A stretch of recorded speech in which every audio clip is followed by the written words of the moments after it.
दिन्छ लेखिदिन्छ त्यो अलिकति मात्रै हुन्छ फेरि जसरी जस्तै हुन्छ त्यहाँदेखि सनम डक्टर चाहिँ आएको सनम डक्टरको दिएको दबाईले चाहिँ अलिक राम्रो यहाँबाट चाहिँ फेरि स्कुल फेरि जाँदै थियो अब नानी बिमार भएको राम्रो भयो फेरि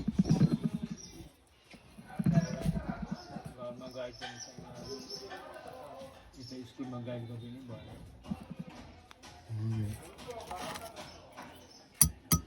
तल ठुलो बहिनी सामसिङ लगाएर